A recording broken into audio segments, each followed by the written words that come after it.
This is an HBO Max ad for May 2020, showcasing some of the iconic Cartoon Network shows that they were hosting on their platform. And here's how many they have 4 years later. They own these shows, by the way. It's my IP to sit on and do nothing with. So yeah, we have some pretty sudden news. People have discovered 3 huge Cartoon Network shows are about to be purged from Max. The Powerpuff Girls, Ed, Edd, and Eddy, and classic Ben 10, all leaving the platform on May 27th.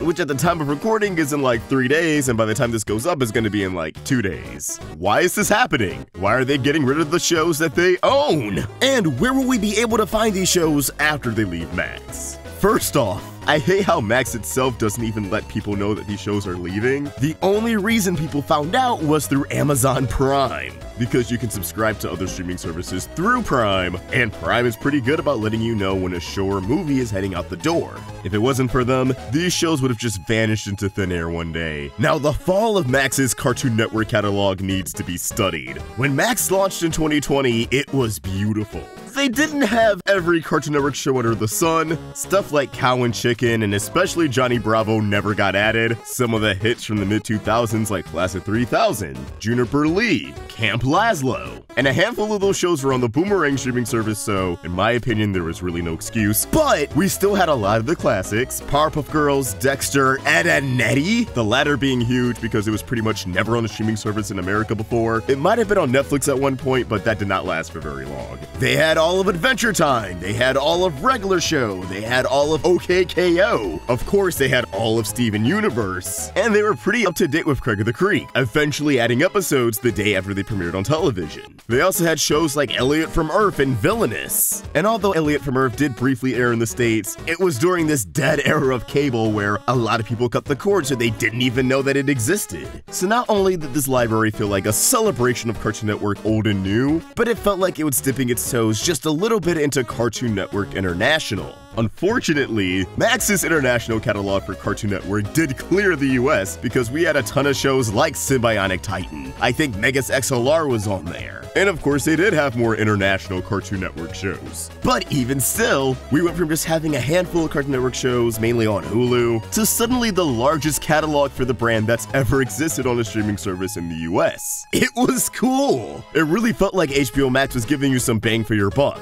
And during lockdown, this hub dominated my television on a day-to-day basis. So I'll always look back on it fondly. And that's not to mention all the shows that were exclusive to Max, although I didn't really get into a lot of them, except for the GOAT Infinity Train. But to see a streaming service like this evolve and really put their best foot forward with animation, it was something that I feel like we're not gonna see again for a very long time. Case in point, Max's Cartoon Network catalog is sad. Barely anything's gonna be on there now. We went from having every Ben 10 series to no Ben 10 at all. They've taken away so many shows. Kids Next Door probably stings the most because I really wanted to do a rewatch of that, try to figure out a video on it, and then they just took it off without warning. Most of those Max originals were wiped from the platform. It's in a remarkably unimpressive state, and I feel like it's only going to get worse because David Zaslav does not give a damn about animation. He's a reality TV guy, and it's really starting to show.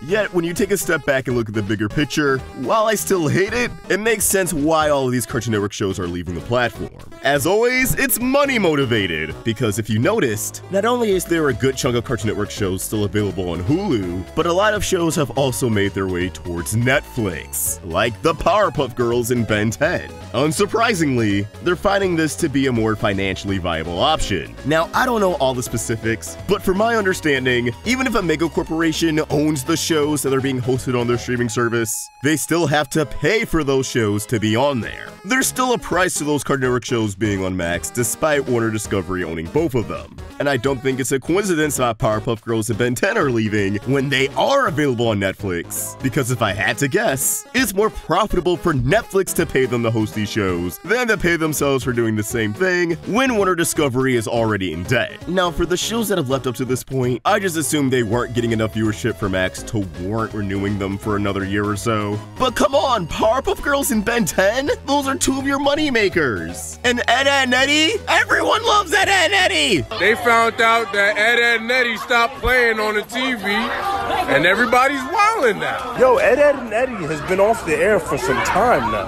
Why is everyone just now...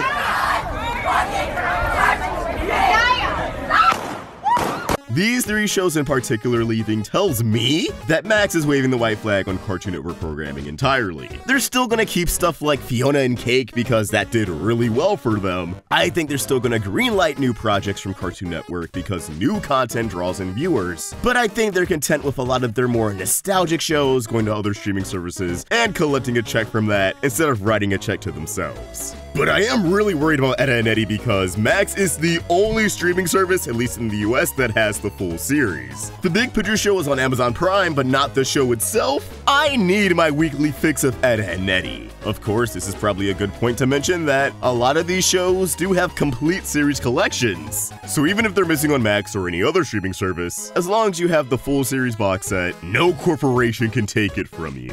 At least not yet. Warner Discovery is a creative little company. If they can figure out a way of repossessing physical copies for a tax break, I think they would go for it. So yeah, physical media is always a good option if those shows are available. Of course, you run into instances like Infinity Train, where books 3 and 4 never had a home release. But for a lot of classic Cartoon Network shows, and a lot of the 2010 shows, at least with Adventure Time and Steven, you can still snag a copy. But of course, you could always run into an issue of money, because they aren't exactly cheap. And of course, for the shows that were produced in the 2010s, being on DVD means you can't watch them in high definition. And me personally, I've never been the biggest fan of watching shows like Adventure Time or Steven on DVD. I own the Steven movie on DVD, and I watched it for the bonus features, but the lack of a Blu-ray really stings. I shouldn't have to suffer from a quality downgrade just to own these forever. It really feels like Netflix ultimately won the streaming war. If you still have a subscription, go on there and see how many shows and movies from other studios are on there. Cartoon Network, Nickelodeon, a lot of those classic sitcoms from the 2000s and 2010s. Everyone realized running a streaming service is hard, and now they're resorting to a Netflix check to make ends meet. Time is a flat circle. They wasted all of our time. They wasted all of our money. This is why people sail the 7 seas. At this point, I'm just hoping Netflix or Hulu builds up a really good Cartoon Network catalog. Hulu's practically been there, but until we see some Ed, Edd, and Eddy, some Kids Next Door, a lot of the classic shit since they have the 2010s covered, I won't be satisfied. But as always, these are just my thoughts, and I would love to hear yours. How do you feel about the current state of streaming? Let us know in the comments down below, and keep the conversation going over on Twitter and Instagram at OffTrickVox and at Roundtable Vids. If you enjoyed this video, please throw it a like and subscribe to the Roundtable for more great cartoon content. Thank you for watching, and I hope you have an awesome day. See ya!